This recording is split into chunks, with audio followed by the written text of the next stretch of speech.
Hi, my name is Vivian, and I'm 31 years old. Something really crazy happened to me, and I want to tell you all about it. My parents just told me that I have to pay for my sister Evelyn's wedding, or they will disappear from my life forever. They said this at my own dinner table in my own house. The house I've been paying for while they have lived here for 3 years. Evelyn sat there with that little proud smile she's always had whenever she got something I didn't, like she was enjoying every second of it. Before I get too far, I want to ask you something. Where are you watching from today? Write it in the comments if your family has ever taken advantage of you. And hit that like button if you've ever been made to feel like your own family was unfair. You're going to want to hear what happened next. Here's how all of this started. 3 years ago, my parents moved in with me. Dad had lost his job at the accounting firm, and they told me it would only be temporary. Temporary, they said, like a short trip or a small problem. But temporary life can last a long time when you're dealing with parents. They came with just 2 suitcases, but somehow they rearranged my entire living room with their old furniture. Mom immediately started moving around my kitchen stuff because, she said, efficiency matters, dear.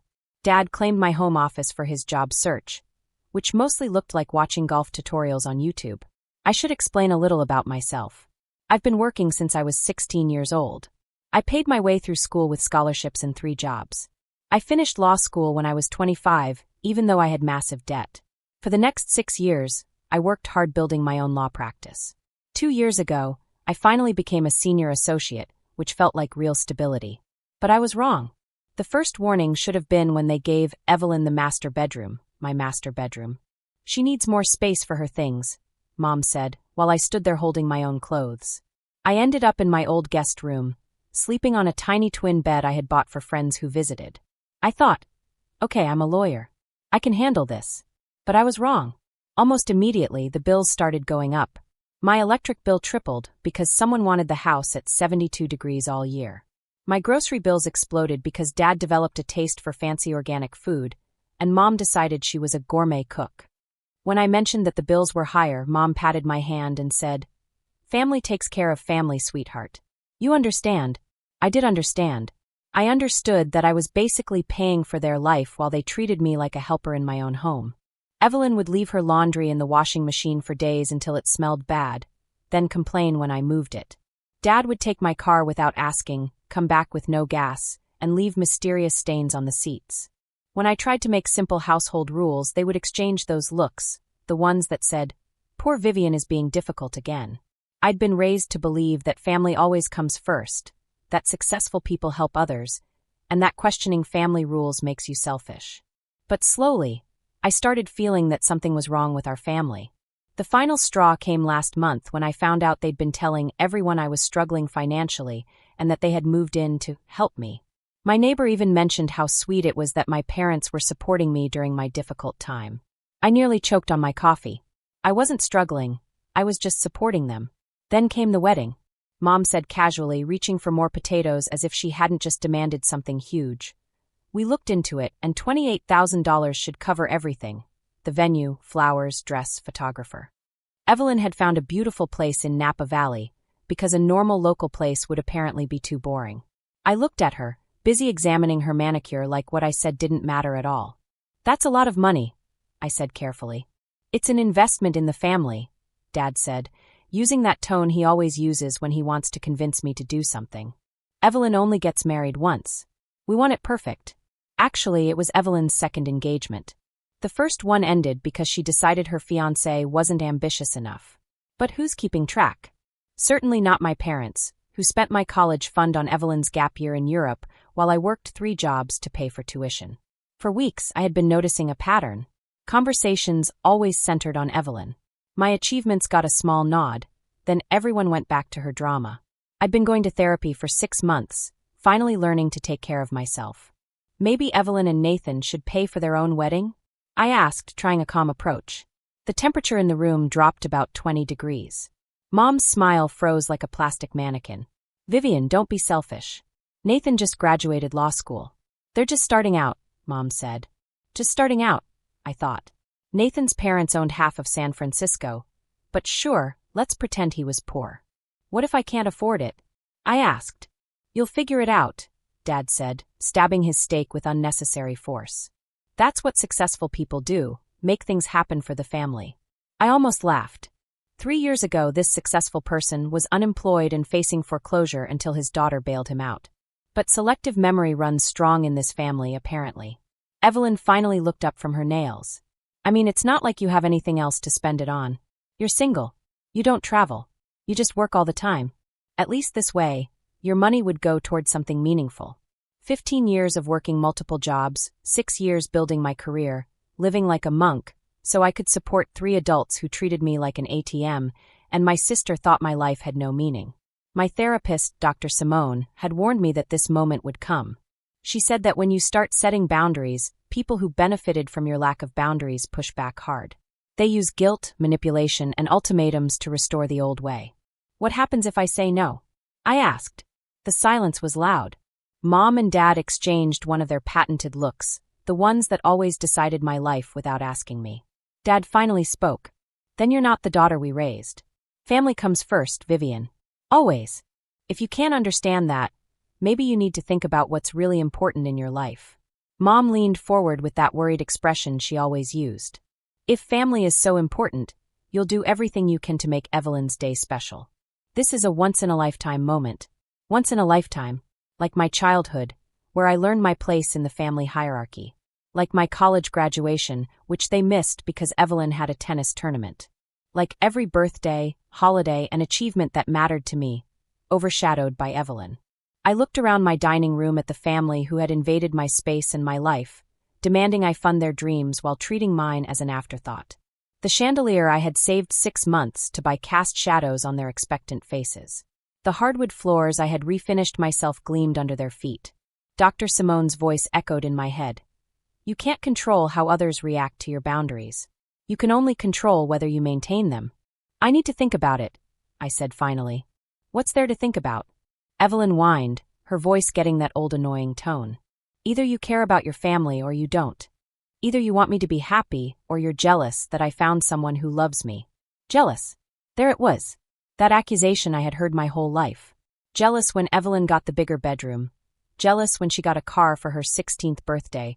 Jealous when my parents paid for her college while I took loans.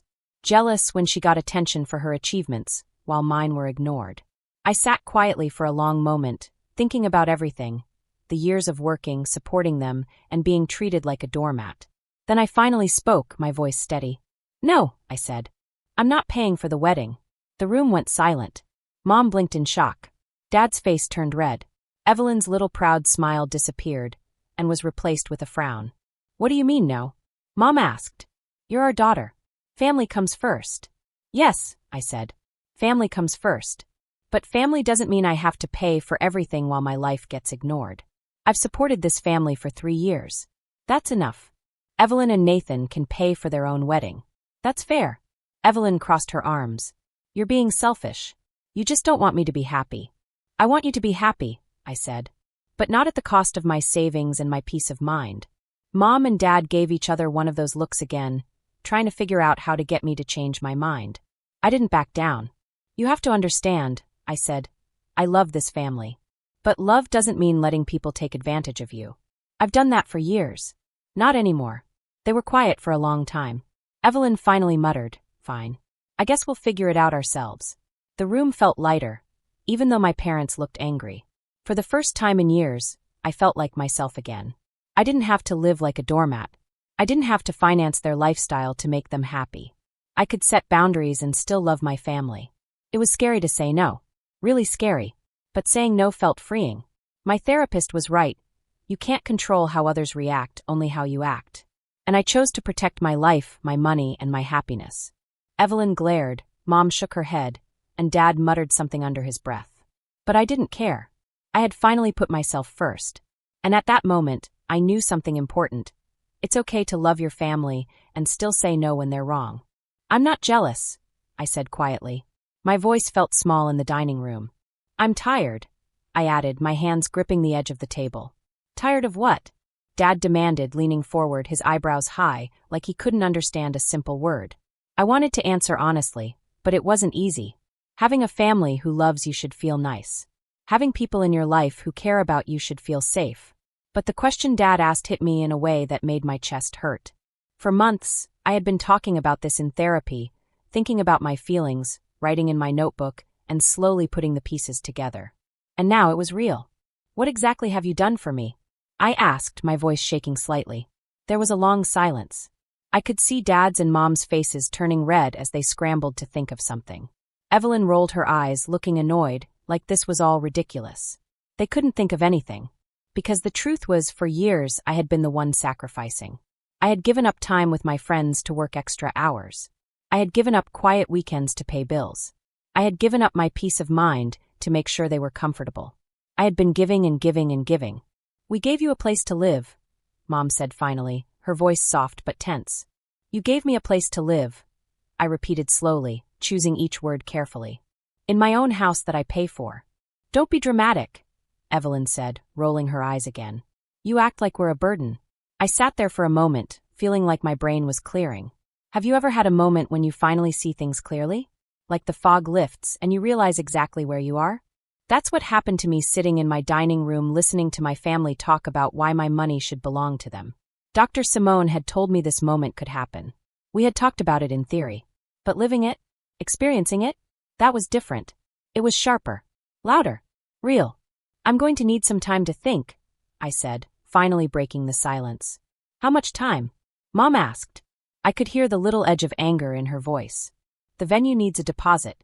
"I'll let you know tomorrow," I said, trying to keep my voice calm. I started clearing the plates from the table. A small, normal routine that felt suddenly strange. I felt like I was moving in a dream. Tonight I needed to think. But deep down I already knew what I was going to do. I barely slept that night. Every time I closed my eyes, I saw Evelyn's smug face. I heard Dad's ultimatums echoing in my head. By 5 a.m., I gave up on sleep and made coffee. I stood in my kitchen, staring at the sunrise through the windows I had paid to have installed. I felt awake in a way I hadn't before, like I was seeing my life clearly. I picked up the phone and called Dr. Simone's emergency line. I had never done this before, not once. My hands shook slightly as the phone rang. "Vivian, what's happening?" her calm voice asked. I told her everything. About dinner. About the ultimatum. About the $28,000 demand. As I spoke, I noticed something strange. My voice became stronger. Clearer. More confident. "How are you feeling right now?" she asked after I finished. "Angry," I said, "but also free. Like I finally see what is really happening." "And what is it?" she asked. "Financial abuse," I said. "Emotional manipulation. My family has only ever seen me as someone to take money from, not as a person." Dr. Simone was quiet for a moment. "What do you want to do?" she asked finally. "I want them out of my house," I said firmly. "Then that's your answer," she said calmly. I called in sick to work. I needed the day to get ready. I looked up the laws about having people as guests in my house. Even though they were family, they had fewer protections because they weren't renters. I called a locksmith to schedule new locks. I looked up moving companies because I wanted to be ready, no matter what happened next. At 7 a.m., I knocked on Dad's door. He answered in his bathrobe, looking annoyed. "We need to talk," I said. "About what?" he asked, blinking slowly, like he hadn't understood. "About you moving out today." His face went through many expressions, confusion, disbelief, anger, before he finally settled on disbelief. "You can't be serious. I'm giving you 24 hours to find somewhere else to live." "Vivian, you're being ridiculous." "We're family," he said. "Family doesn't treat each other like ATMs," I said. Mom appeared in the hallway looking worried. "What's going on?" "I'm asking everyone to move out by tomorrow evening," I said firmly.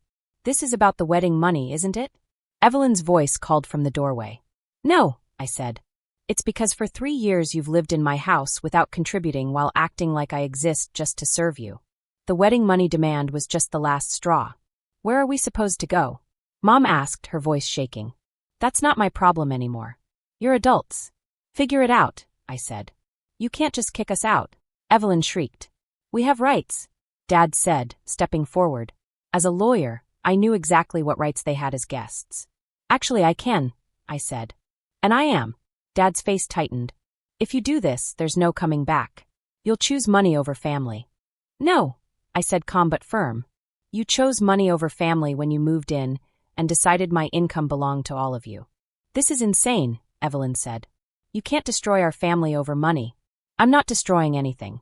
I'm protecting myself from people who spent 3 years taking advantage of my generosity, I said. Generosity? We're your parents. We raised you, fed you, put a roof over your head for 18 years, Dad said. And I thanked you by giving you housing, food, and money for 3 years, I said. That debt is paid. Mom softened her voice. Sweetheart, you're upset about the wedding. Maybe we can compromise. This isn't about the wedding, I said. It's about respect. It's about boundaries. It's about fairness. I kept my voice calm and professional. For 3 years, I've supported 3 adults financially while you treated me like I don't matter in my own home. That's not true, Mom protested. Isn't it? I asked. When's the last time any of you asked how I'm doing? When's the last time you treated this like my house instead of a communal property you're entitled to? There was silence. I repeated. You have 24 hours. I'll change the locks tomorrow evening. If we don't go, I'll call the police, I added. Evelyn started crying real tears this time. Vivian, please. I'm getting married. This is supposed to be the happiest time of my life. For a moment, I felt the old tug of guilt. I wanted to comfort her, fix her problems, and be a good sister again. Then I remembered Dr. Simone's words. You can't set yourself on fire to keep other people warm. Evelyn, you can have a happy wedding, just not one funded by my life savings, I said firmly. But Nathan expects a nice ceremony. His family has money. They'll judge us if we can't afford it. And there it was. Evelyn was embarrassed about money and expected me to fix it. Then maybe Nathan's family should pay for it, I said. They shouldn't have to, she said. And I should? I asked. She had no answer. I spent the rest of the day watching them scramble. Phone calls to relatives I hadn't heard from in years. Arguments about whose fault it was. Nobody seemed to think maybe they had brought this on themselves. Around dinner time, Nathan showed up. I watched through the window as Evelyn ran into his arms, crying. They talked for 20 minutes. Nathan left looking confused. Evelyn came back inside with red eyes and a new determination. Nathan says we can move the wedding back a few months. He'll talk to his parents about helping with costs. Good for you, I said. No, the problem isn't solved. You're still throwing us out. Yes, I am, I said. But why? We found another solution for the wedding. This was never just about the wedding, I said, amazed she still didn't understand. The next 24 hours passed in a blur. Phone calls from relatives asking why I was abandoning my family. Aunt Lorraine called 3 times. Uncle Martin sent a long text about family values. Even my grandmother called. They're telling everyone you threw them out over a wedding, she said gently. That's not exactly true, Grandma, I said. Then what is true? I explained everything. The 3 years of free housing. The mounting expenses. The complete lack of contribution to household costs. The final demand for wedding money. Oh, honey, she said quietly. Most people don't know. They're very good at controlling the story. What they're asking isn't fair. I'm proud of you for standing up for yourself. Her words meant more than she could know. My grandmother, the family matriarch, saw the situation clearly. But my parents and Evelyn weren't giving up. Dad tried reasoning, saying jobs were hard to find. Mom tried guilt, saying my late grandfather would be disappointed. Evelyn switched between rage and tears, sometimes in the same sentence. Where are we supposed to go? Mom asked for the 10th time. There are apartments, extended stay hotels, and relatives. You'll figure it out. With what money? Dad can get a job. You can get a job. Evelyn can get a job. Revolutionary concept, I said. I know you're being cruel, Evelyn said. I'm being practical. You're all capable adults who chose not to work because I made it easy for you, I said. At 6 p.m. on Tuesday, exactly 24 hours after my ultimatum, they were still in the house. I came home from work to find them in the living room with their suitcases, looking like refugees. We need more time, Dad said. You've had 3 years. Just another week, Mom added. We have some leads on apartments, Evelyn said. No, I said. I pulled out my phone. I'm calling the police to remove trespassers from my property. You wouldn't, Evelyn said. Watch me, I said.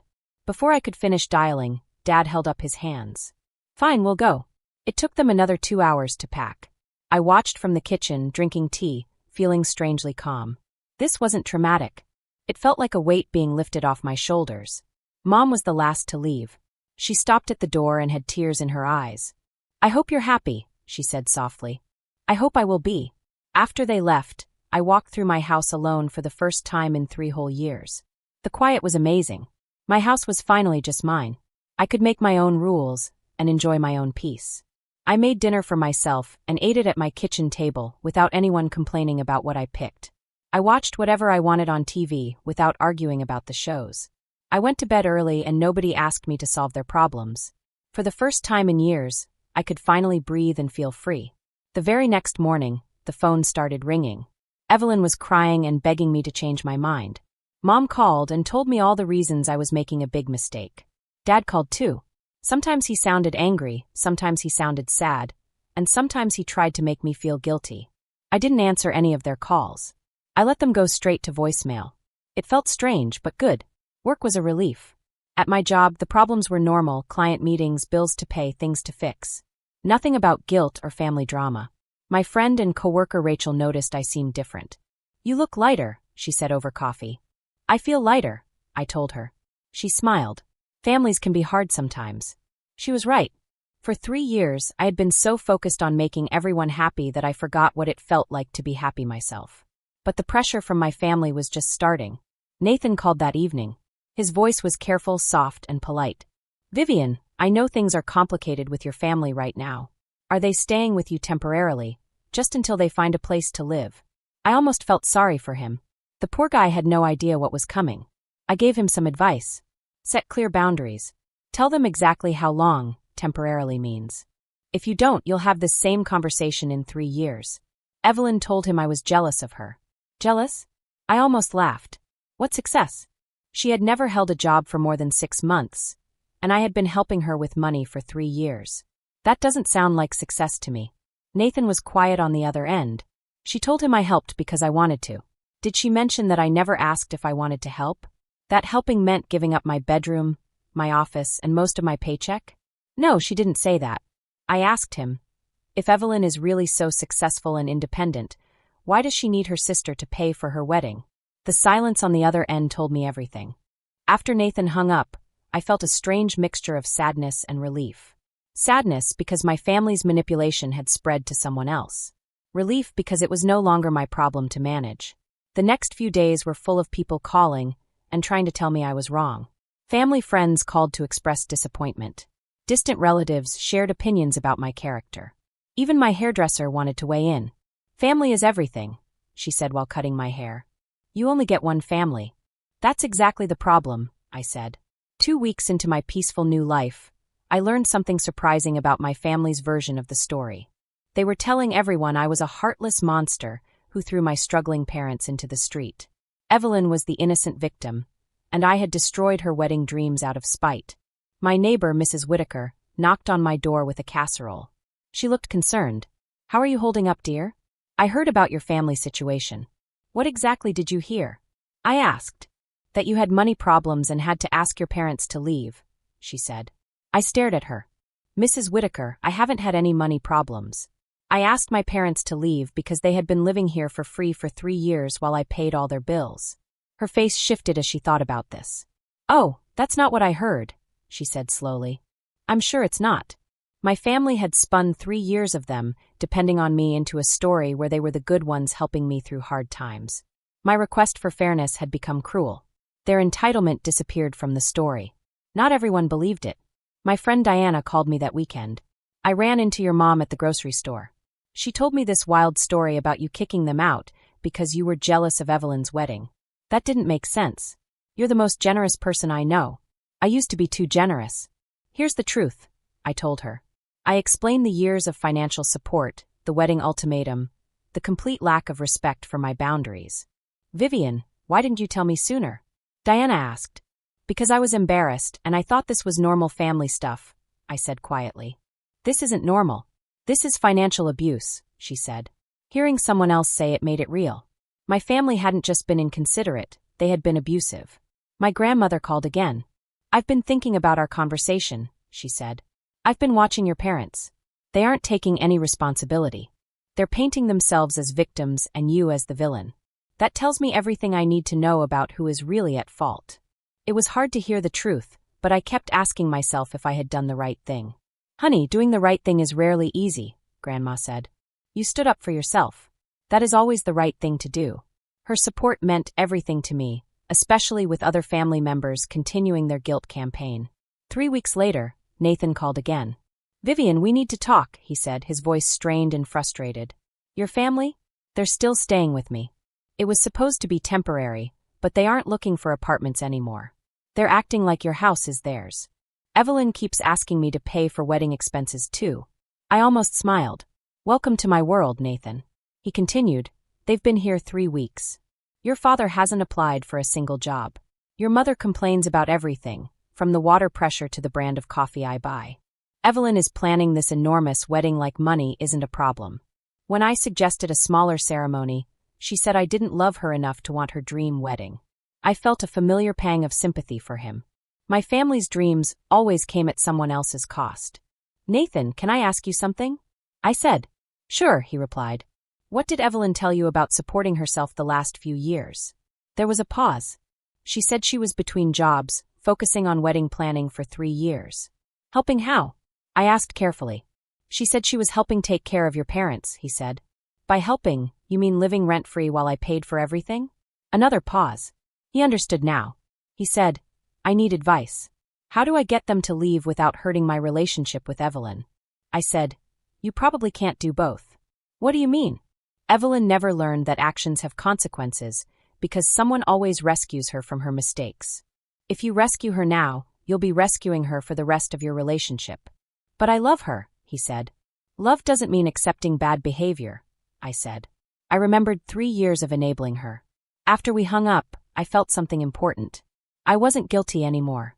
I felt sorry for Nathan, sorry for my parents, even sorry for Evelyn, but I didn't feel guilty for protecting myself. That feeling lasted exactly 2 days. Evelyn showed up at my office. She walked in perfectly dressed, designer clothes, fresh manicure, and hair done just right. Every inch of a successful young woman. The way she wanted everyone to see her. My assistant buzzed me. "Vivian, your sister is here. She says it's urgent." Against my better judgment, I agreed to see her. Evelyn swept into my office like she owned it and sat across from my desk. "Nice office," she said, looking around. "Success suits you." I waited. Evelyn never gave compliments without wanting something. Finally, she said, "I came to apologize. I've been thinking about everything that happened, and I realize we might have taken advantage of your generosity. Maybe we." The conversation started when Evelyn said she wanted to make things better between us. She said, "Family is too important to fight over money. What exactly are you suggesting?" She went on, "Nathan and I will pay you back.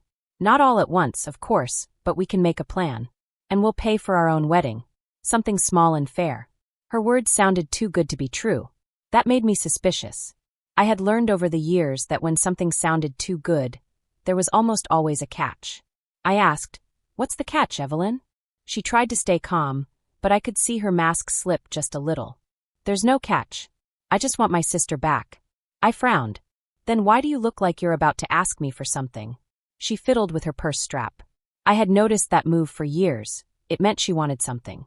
She admitted, "Well, Nathan's apartment is really small for 4 people, and his lease doesn't allow long-term guests. So we were hoping." I guessed what she meant. "You want to move back in?" "Just for a little while," she said. "Until we find a place. And we'll pay rent this time. I promise." I leaned back in my chair and looked at her face. She looked sincere, but Evelyn was always good at looking sincere when she wanted something. "How much rent?" I asked. "We thought maybe $800 a month," she said. I thought about my own mortgage. My mortgage alone was $2,800. Then I had to pay electricity, taxes, insurance, and fix things when they broke. $800 would not even cover a quarter of the total cost. But it was better than her last offer of $500. "How long is temporarily this time?" I asked. 6 months max," she said. "Just until we get married and find our own place." "Where will the wedding be?" "Some smaller place. Maybe $15,000, she said. $15,000 was still a lot for someone with no job, but it was better than $28,000, which she had suggested before. "Evelyn, why should I trust you this time?" I asked. "Because I learned my lesson." "I know I was wrong before," she said. "What lesson exactly did you learn?" She looked uncomfortable. "That family is more important than money," she said quietly. That wasn't the right answer. The lesson should have been, adults should support themselves and help with shared costs. But Evelyn still thought this was about family versus money, not about respect and rules. "I appreciate the apology. I said carefully. But I'm not ready to let you move back in. Her calm mask broke further. Vivian, please. Nathan is going to kick us out too. We have nowhere else to go. What about Mom and Dad? Didn't they find a place? I asked. They're in a studio, she said. There's barely room for them, let alone Evelyn and me. My parents had found a small apartment that they could afford. That was good for them. Evelyn, you're 28 and have a college degree. You can find work and rent your own place like any adult, I said. She tried to explain. The job market is hard, and places want experience I don't have because I've been helping the family. Helping the family? She had turned 3 years of not working into a kind of hero story. You've been out of work because you chose not to work, I said. That's not fair. Someone had to take care of Mom and Dad. Dad isn't disabled and Mom can do things on her own, I said. Evelyn opened and closed her mouth like a fish. She couldn't answer. The truth was our parents didn't need care. They needed money, which I had been helping with, while Evelyn didn't contribute. She changed the subject. Nathan is asking about money and responsibilities. If I don't figure something out, he might call off the wedding. Ah, there it was. She wasn't sorry because she had learned something. She was scared her safety net was disappearing. That would force me to help. Maybe that would be best for both of you, I said. Evelyn's eyes got wide. How can you say that? I love Nathan. Do you love him, or do you love the idea of being married and having someone else pay for everything? I asked. That made her angry. That's horrible. Evelyn, what exactly do you bring to this relationship besides expecting Nathan to pay for everything? I asked. She had no answer. I bring love, she said, her voice small. Love isn't enough for marriage. You need teamwork, helping each other, and respect. She was asking Nathan to do what she asked me to do before. Pay for her lifestyle while she gave guilt and manipulation in return. Evelyn stood up. Her calm broke. You've become cold, Vivian. Success has made you cold. No, I said quietly. Setting boundaries has made me healthier. Evelyn left my office crying. I felt the old guilt twist in my stomach. But now I recognized it. I didn't have to feel responsible for her choices anymore. I called Dr. Simone that evening. How do you feel about that conversation? She asked. Guilty but clear. I could see exactly what she was doing and I didn't fall for it, I said. That's growth, she said. It doesn't feel good. Changing old patterns is hard work. Evelyn was lost. But I wasn't responsible for finding her. She had to do that herself. Therapy helped me see the difference between helping and enabling. A few weeks later, I heard through the family that Evelyn and Nathan broke up. She moved in with a friend. My parents were managing in their studio, Dad working part-time at a hardware store, Mom doing data entry from home. The family story had changed. Now I was the successful sister who abandoned the family. I might have felt that way a year ago, but therapy had taught me to spot manipulation. Wanting respect in my own home wasn't selfish. Expecting adults to support themselves wasn't cruel. Refusing to fund other people's dreams wasn't abandonment. Then 6 months later, Evelyn called me at 2 a.m. crying. Vivian, I need help, she said. I sat up. What's wrong? Are you hurt? I'm pregnant, she said. The words hit me like a punch. Evelyn, with no job and no partner, was going to have a baby. Are you sure? I asked. I took 3 tests and went to a clinic. I'm sure, she said. Who's the father? Some guy I met at a bar. I don't even have his real number. My heart broke for her. This was exactly the kind of crisis that our family always tried to fix for each other. It made people feel guilty if they didn't step in. What do you need? I asked. I already knew the answer. I can't afford a baby, Vivian. I can barely afford to feed myself. I need money for doctor visits and a place to live with the baby. I need help, she said. There it was. The emergency that would force me to help and make me feel guilty if I didn't. A year ago, I would have said yes immediately. I would have paid for everything, helped her through the pregnancy, and maybe even supported the baby.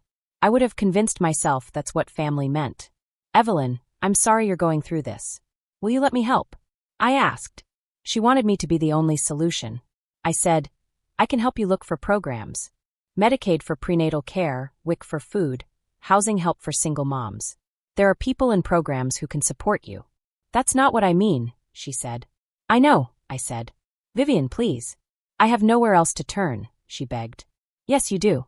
You have the same choices every other pregnant woman has. You can apply for help, find work that works with your pregnancy, talk to the baby's father, or think about adoption if you're not ready. I can't do this alone, she said. You don't have to do it alone. There are support programs, counselors, and services, I said. But I can't be your only support anymore. There was silence. It was painful. So that's it? She whispered. Your own sister is pregnant and scared, and you're going to abandon her? I'm not abandoning you. I'm refusing to enable you. That's different, I said. She hung up the phone and didn't say another word. I couldn't sleep that night. I lay in bed staring at the ceiling and asking myself lots of questions. Was I being mean? Was I leaving my sister when she needed me the most? Was I caring too much about rules and not enough about helping her? By feeling sad, I found my answer. Being kind didn't mean I had to give up my money or my feelings. Helping someone didn't mean I had to take care of their whole life. I called Dr. Simone for an urgent appointment. After I told her about Evelyn's call, she said, You're doubting yourself. Shouldn't I? I asked. She's pregnant and alone. She has big decisions to make about her future. What if something bad happens? What if she can't handle it? Dr. Simone said. What if she can handle it? Maybe having to deal with her own problems is exactly what Evelyn needs to finally grow up. It was a hard truth, but she was right. Every time I saved Evelyn from trouble, I was stopping her from learning how to handle it herself. I was keeping her dependent instead of helping her be strong and independent. That afternoon, I did something I had never done before. I looked up all the help that pregnant women like Evelyn could get. Health insurance programs, food programs, housing help, jobs, and classes for parents. I put everything in a big document and emailed it to her with a note. I believe you can handle this. Here are tools to help you succeed. She didn't reply. Over the next few months, I heard updates through my family.